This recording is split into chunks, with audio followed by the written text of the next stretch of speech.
don't get me wrong. There's a couple of things out there that are very, very serious to contend with. In the health field, um, you have a lot of folks out there who eat terribly, or they're exposed to things that get into their bloodstream. And your blood is very, very important. You mess with your blood, you mess with your kidneys and your liver and everything else. Very serious. You know, there are folks that I've had to work with,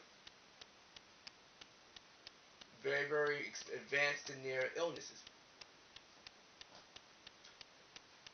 Working with folks at stage 3 and stage 4 levels of cancer in their body.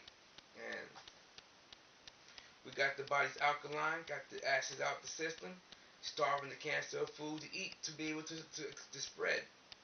And basically, once we halt the spread, then we focus on getting it on out of there. And so, we have to do various essential oils or various herbs, depending on how far we are along. I never, unless it's very, very extreme circumstances, am I going to use herbs on someone at stage 4. I will go with the essential oils.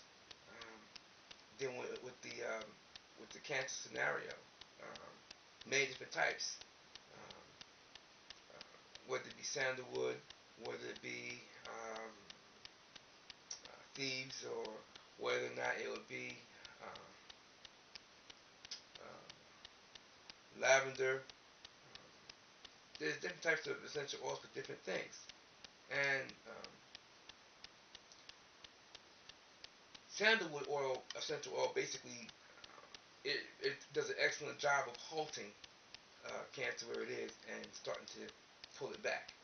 Now, once we can get you there, along with other portions, not just essential oils, at that point we may begin to say, all right, we got it halted. Let's work on all-encompassing view to get all the organs and everything else that might be involved and get everything brought into balance. So at that point, now we're looking at, I might be working with the essential oils and other therapies I'll make available, whether it be um, um, some herbs, changes in what they're eating, uh, depending on the time of the year, we'll determine what move I'm going to make then. Might work with some magnets and things of this nature appropriately placed, and a few other things for heel touch, all encompassed into the healing process. It's not a single discipline. You work with everything that you have. At the end of the day, the only thing that really matters to someone that's got cancer to that degree is results. So we work it. We look at what's left after we've been through a couple of months of things of this nature, and then we'll look and say, all right, let's see where we are chemically within the body. Now we can go ahead and proceed to move things along more appropriately towards balancing the yin and the yang, or yin and yang as most folks know it, there in the system. So we begin to regulate things, tonify things, strengthen things, and let the body begin to heal itself. We get to a particular point where it's a whole lot of deep breathing, because air and water and sunlight are some of your best medicines. So there's a lot of things that get all inculcated in. See, part of our training regimen is not just being able to take care of international discourse. It's about how to save a life. And we do so many different things that allow us to provide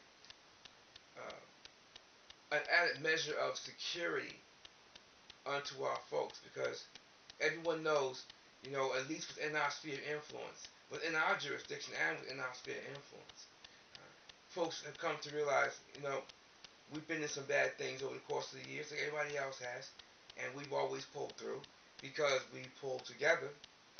Everyone knows, everyone has confidence. One way or another, whatever's going down, my family and I are going to be taken care of one way or another, because there's folks who know how to proceed. So that in of itself helps folks to calm down and get their head in the game and work through whatever the difficulty is. So we do that whether it be in law form, whether it be any other aspect of diplomacy or governance, and we most certainly do that regarding health. So it's all encompassing, especially because of the health component. Forget the diplomacy and governance issues. If you cannot save a life, if you cannot heal someone, uh, folks can't get anything done if they're sick. Collectives can't get anything done when they are sick.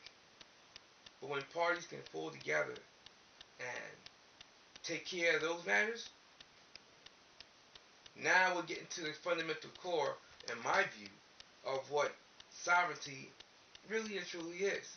Now we're getting to the fundamentals of what familyhood really and truly is. And the cohesiveness and coherence and the due diligence and the due diligence of a Moor-Centric-Center-Of-Gravity, that's power. That's power. That's love. It's strength.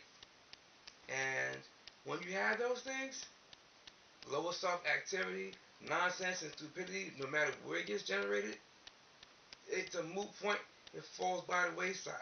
Because folks get to a point when they realize the less I feed to that stupidity, the less relevant it becomes. The more you feed into positive energies and vibrations, the more you get to reap. So, it's all relative. It's a beautiful thing. And I ask folks to consider learn to save a life. Not just looking into international discourse issues for diplomacy, governance, and things of that nature.